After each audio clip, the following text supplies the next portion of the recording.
In St. Augustine, near one of the city's busiest entrances, there's a small park squeezed into a noisy, traffic-heavy corner, a spot no one lingers in, where trash tends to collect and car exhaust hangs in the air. It feels like an afterthought, sharing space with a pawn shop where former treasures are discarded. Yet this misplaced, overlooked location fits the story of this enigma. She was a brilliant writer and anthropologist who was often treated as a marginal during her lifetime, who died penniless in a welfare home. She died in Florida in 1960. No money, no headlines, no memorial. She was buried in an unmarked grave, and for years, grass grew over her name. The same woman would later be called a literary titan, a foundational Black feminist voice, a genius of American letters.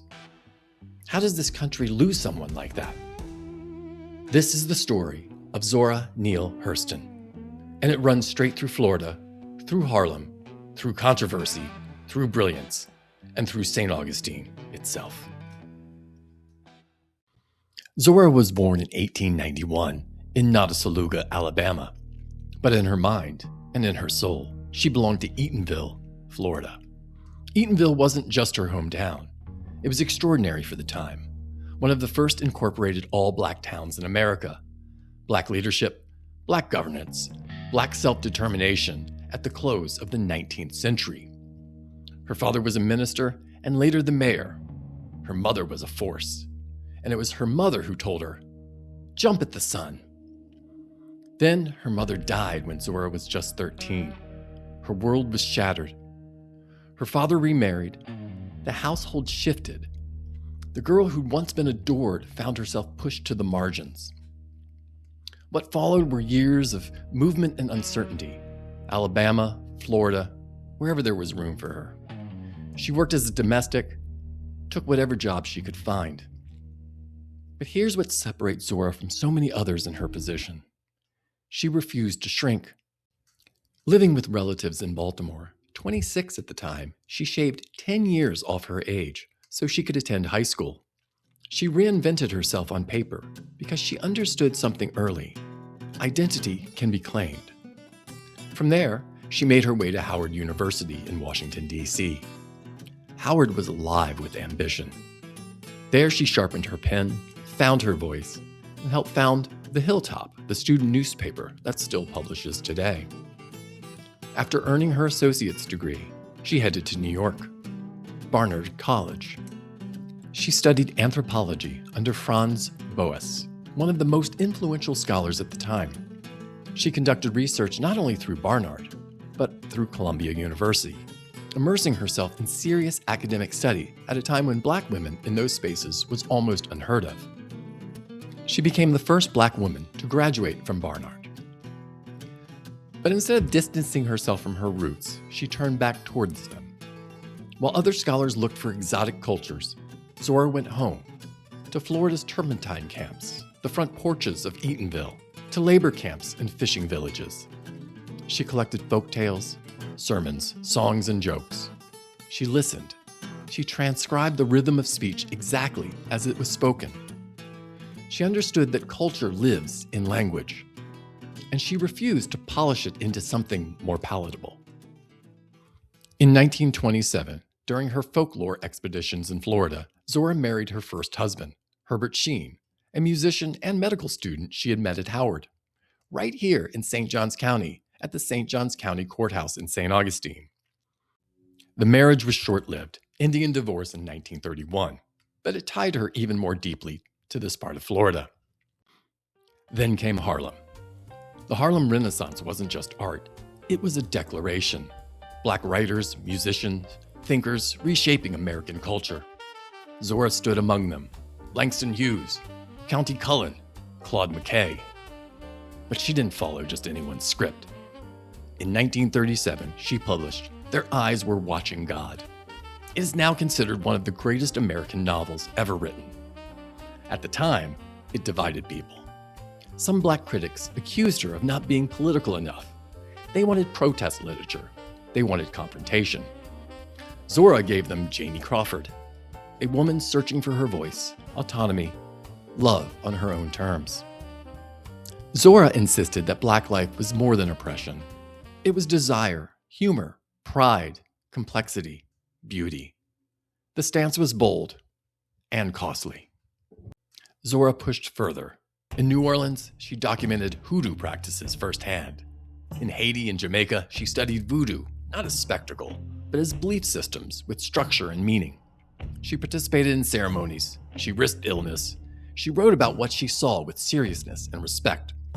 This was anthropology lived, not observed from a distance.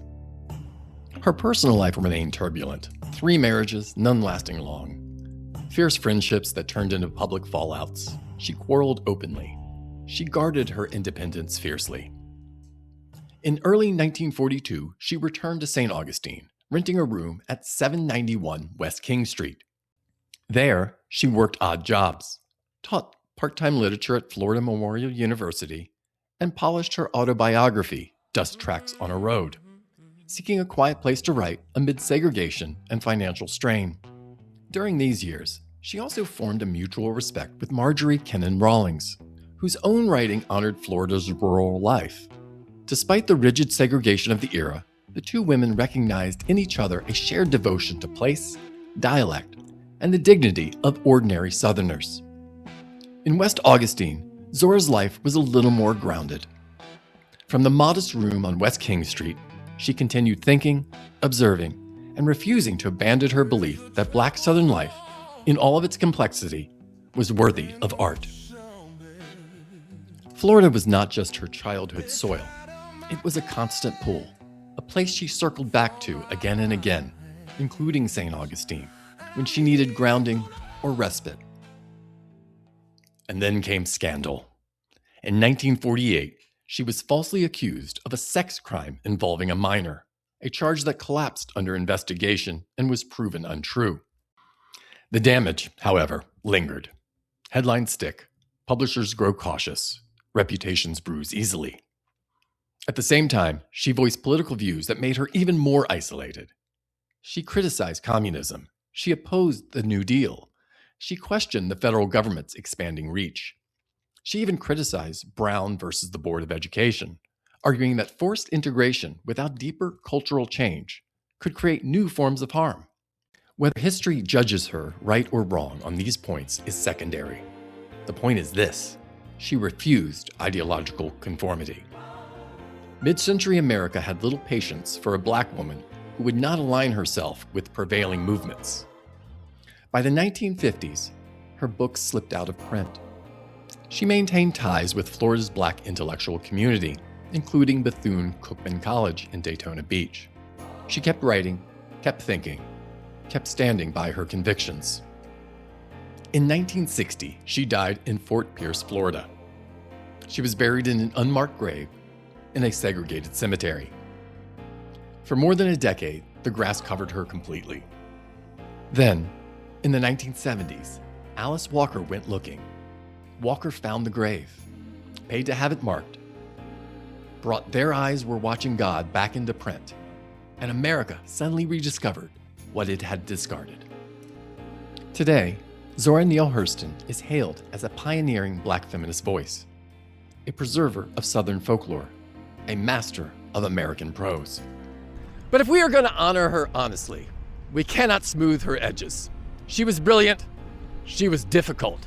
She was independent to the point of isolation. She would not bow to political fashion. Zora Neale Hurston learned by paying attention. She listened on porches in Eatonville. She traveled Florida's back roads, labor camps, and small towns. She walked places like St. Augustine, not as a visitor, but as somebody gathering stories before they disappeared. These were not side notes in her life. They were the work itself. She believed you had to live life to understand it, not stand at a distance. She trusted experience more than theory, listening more than posturing.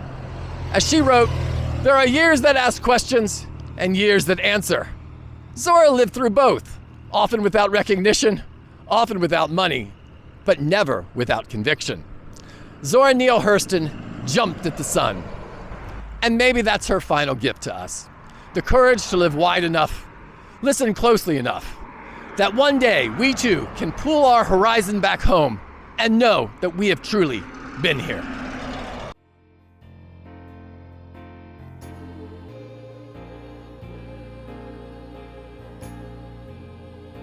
Hey, thanks for watching. For more local history and content, don't forget to like and subscribe.